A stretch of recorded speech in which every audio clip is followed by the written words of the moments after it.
Vamos então voltar ao assunto mais complexo dentro do Dharma, talvez não o mais importante, mas sem dúvida o mais difícil de entender, que é o karma.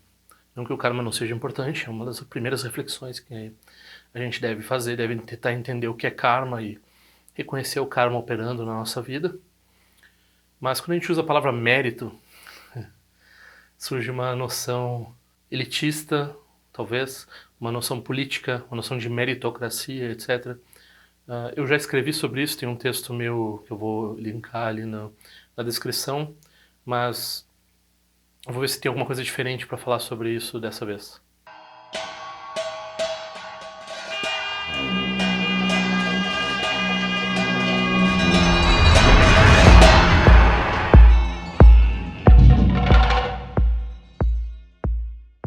Então, para quem não sabe, eu estou planejando fazer um retiro em janeiro, já estou inscrito, e esse retiro vai custar em torno de R$3.000. Eu estava levantando esse dinheiro aqui no canal, está faltando atualmente R$975 desses. Então, quem quiser contribuir, a página para contribuição está aqui. Quem quiser mandar um endereço para receber os cartõezinhos, é só colocar aqui, independente da contribuição, envia para mim por e-mail. Também gostaria de pedir para quem não recebeu por acaso os cartões, me avise. Eu vou enviar 5 amanhã. Eu me perdi um pouco aqui nas minhas organizações, eu estou voltando a me organizar. Eu espero que não tenha esse problema no futuro e manter os endereços certinhos, e como eu mandei, como eu deixei de mandar e assim por diante. Então, o Vitor lá do Doce da Letra me mandou uma edição do livro do Traleg, que eu comentei esse livro no outro vídeo, e eu tinha só a edição em inglês, então essa aqui é a edição em português. Karma, né? Esse livro aqui é essencial para a compreensão do que é karma no budismo. Quando a gente fala mérito, né? Então a palavra em sânscrito é punya, e mérito é basicamente karma positivo. O karma positivo, o Buda Shakyamuni mesmo, ele disse que o karma negativo é como algemas de ferro. A pessoa está presa num lugar lá, meio feio, meio desagradável. E o karma positivo, né, o mérito, ele é como algemas de ouro, né? Então nos prende num lugar mais agradável, mais bonito, mas estamos presos iguais, né? Então, aí pode parecer a primeira atitude da pessoa que reflete um pouco sobre essa noção transcendente com relação ao samsara, ela pode pensar, bom, então o mérito não, né, o mérito só vai me levar para dentro de um lugar temporário dentro do samsara. Então a gente tem que ter o coadjuvante do karma positivo, que é a sabedoria, né? Então quando a gente faz assim, mãos impressas, quando se fala meios hábeis e vacuidade, mas também sabedoria e mérito, né? Sabedoria e mérito são os dois elementos cruciais na prática. Sem mérito, você não consegue ter tempo para praticar, saúde para praticar, circunstâncias suficientes e adequadas para encontrar professores, para todo tipo de coisa que é necessário no Dharma. E sem sabedoria você não usa isso adequadamente, você usa isso apenas para conseguir circunstâncias positivas dentro do samsara, que são necessariamente temporárias. O samsara, ele é assim, né? A gente melhora, melhora, melhora, piora, piora, piora, piora, piora, melhora, melhora, piora, melhora, piora. Parece, ele tem uma organização, mas no fim é uma coisa arbitrária e sem sentido, na soma total das coisas, né? Então, né, ações positivas produzem circunstâncias felizes, temporárias, e ações negativas produzem circunstâncias infelizes, temporárias. Como é que a gente encontra algo que é mais profundo, que tem sentido e assim por diante? Nós usamos as circunstâncias positivas que a gente tem para fazer a prática transcendente ao samsara, que é a prática do Dharma, e assim nós transformamos o mérito relativo, esse mérito samsárico, numa coisa que a gente chama de mérito absoluto, que nada mais é do que a própria sabedoria.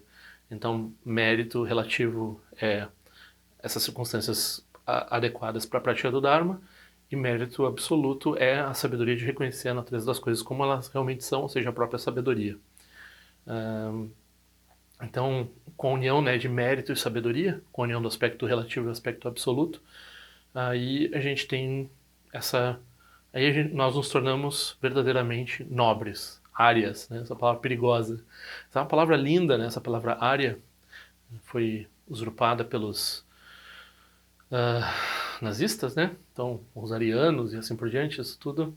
Essa é uma palavra que tem uma raiz muito antiga no indo-europeu. Então, ela foi para a Índia, né? E ela foi também para Europa. Então, por exemplo, o país Irã, Iran, né? A palavra quer dizer, vem da origem ária, que quer dizer nobre, que quer dizer de boa estirpe, de boa família, né? E a palavra Irlanda, Ireland, né? É de área também, vem de boa família, etc. O pessoal sempre gostava dessa palavra. Aí, quando deu esse problema aí, né, de usar essa nobreza para transformar numa espécie de, não sei, a forma de oprimir os outros, né? Então, quando a nobreza se torna uma forma de oprimir os outros, aí a gente tem a distorção que ocorre quando a gente está falando em meritocracia e assim por diante, né? Então, a gente está dizendo para as pessoas assim, não, a culpa é sua, né? A culpa de não estar na situação boa é toda sua, a responsabilidade é toda sua. O que, do ponto de vista do Dharma, não é totalmente incorreto, né? A responsabilidade pela nossa circunstância é nossa. Porém, quando as pessoas estão oprimindo as outras, elas estão causando sofrimento futuro ainda maior para elas, né?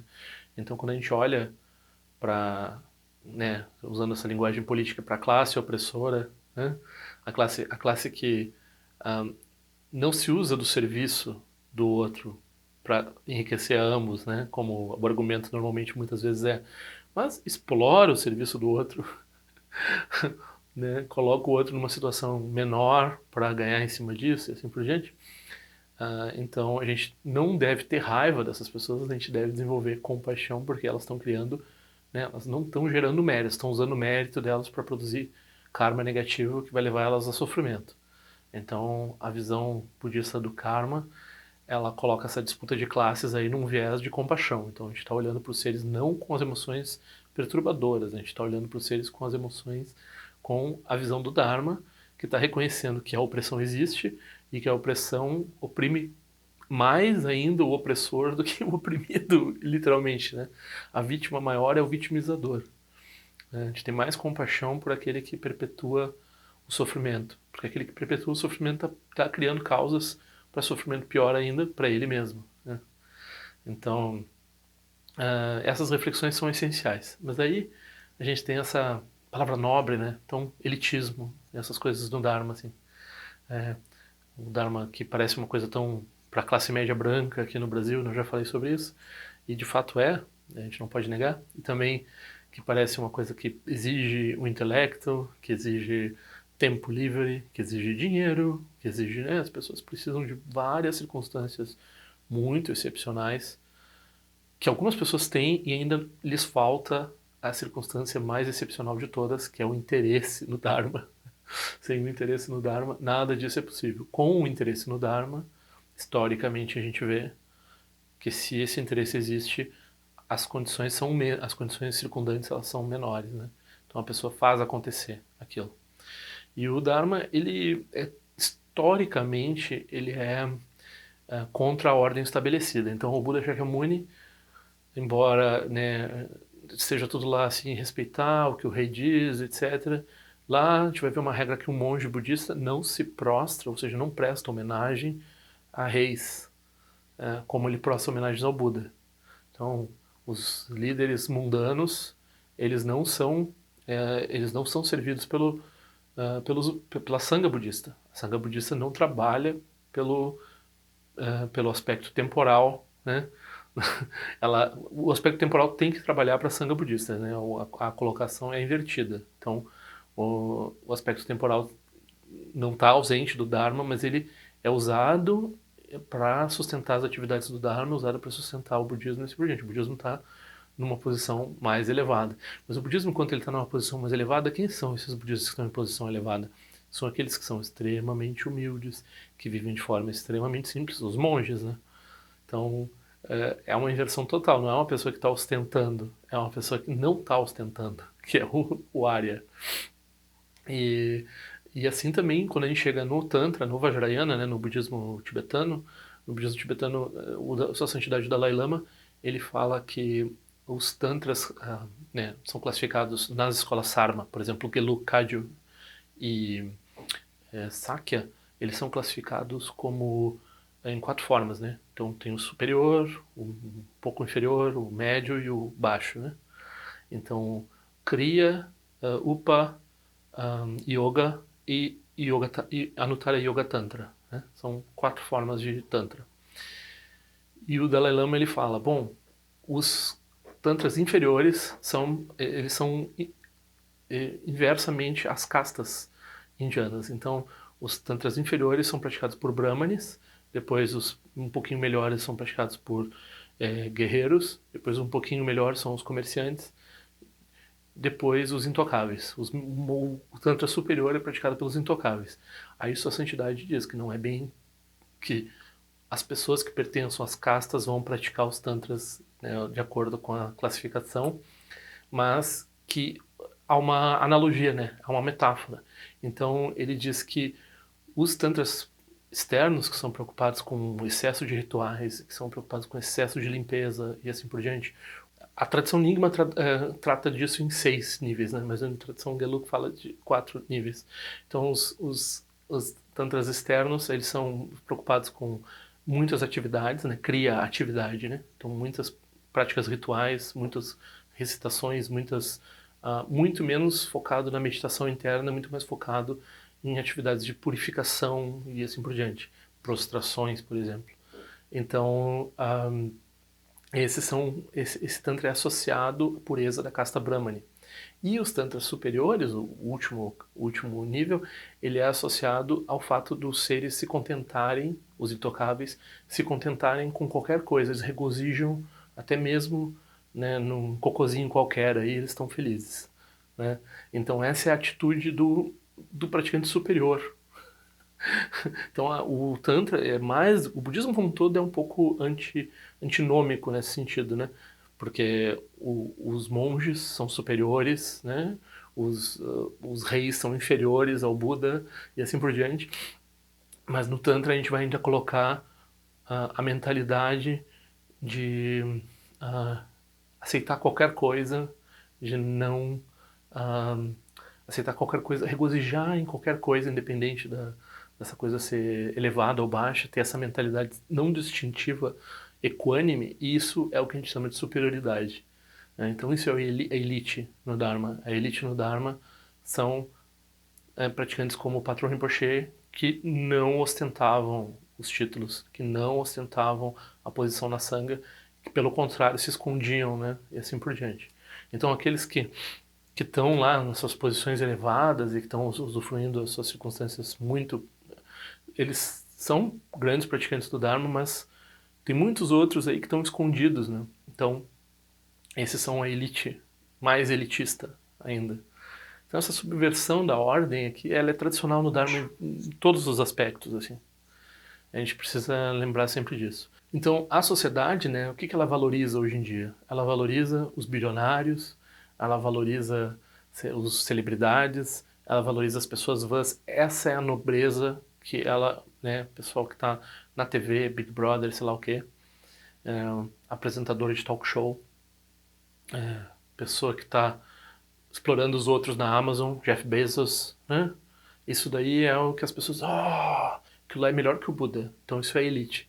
Então o budismo tem elite, mas a elite não é essa elite da mentalidade pobre, da mentalidade baixa, da mentalidade vil comum das pessoas.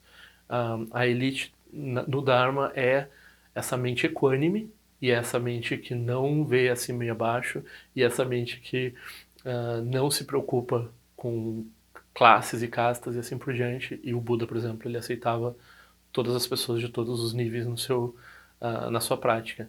Então, a gente vai ter exemplos de grandes praticantes aí que não vão estar dentro da classe média.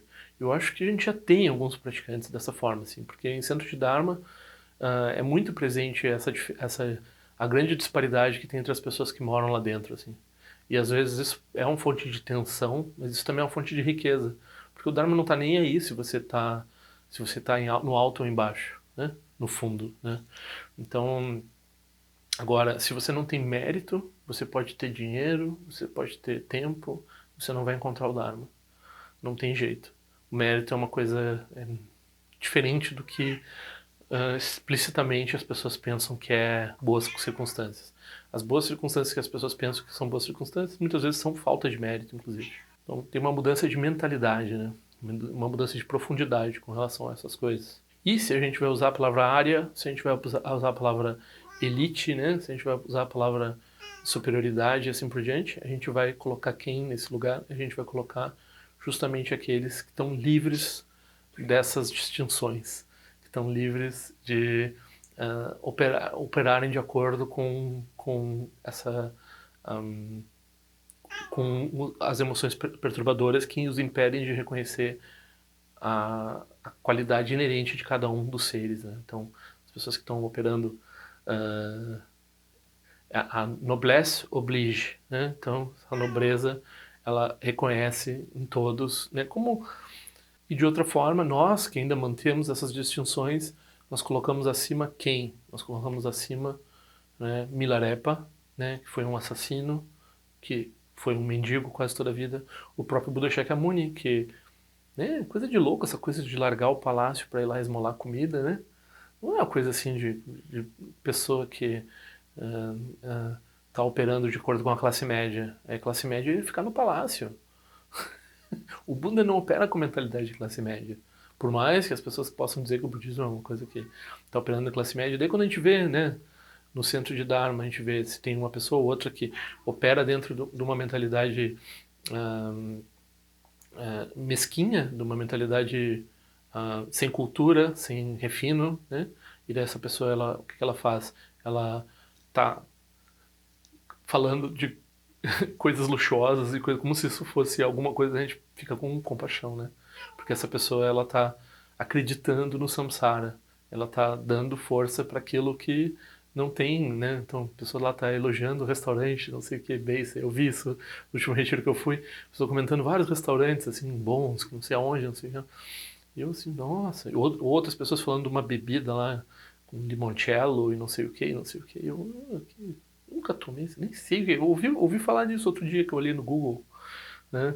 E daí aquilo assim, da forma, né? Eu com a minha posição superior pensando, mas pô, olha, isso é um dia na mente das pessoas, assim, né?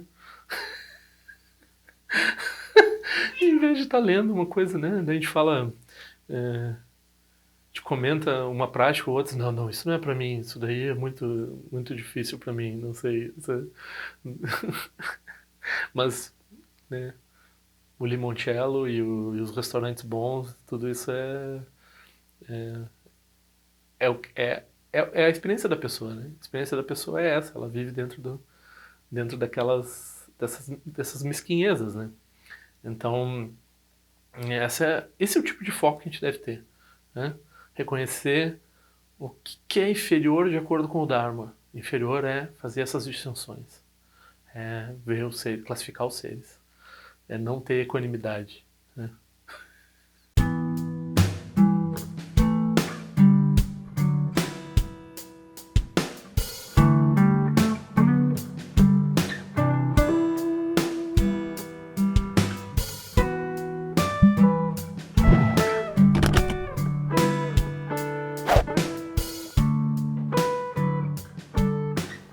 Ei, não esquece de se inscrever no meu canal, é importante para mim. Clica na sinetinha para receber a notificação e se quiser se inscreve no meu boletim informativo de alguma forma que eu ando fazendo, o que eu ando pensando. Também para contribuir de alguma forma com esse canal, esse é o endereço. Eu espero que em breve nós nos vejamos na prática do Dharma. Ao longo de minhas muitas vidas e até este momento, todas as virtudes que tenho alcançado, inclusive o mérito gerado por esta prática e todas as que vier a conseguir, ofereço para o bem-estar dos seres sencientes. Possam a doença, a guerra, a fome e o sofrimento diminuir para todos os seres, enquanto sua sabedoria e compaixão aumentam nesta e em vidas futuras. Possa eu claramente perceber todas as experiências como sendo tão insubstanciais como o tecido do sonho durante a noite e imediatamente despertar para perceber a manifestação de sabedoria pura no surgir de cada fenômeno. Possa eu rapidamente alcançar a iluminação para trabalhar sem cessar pela liberação de todos os seres.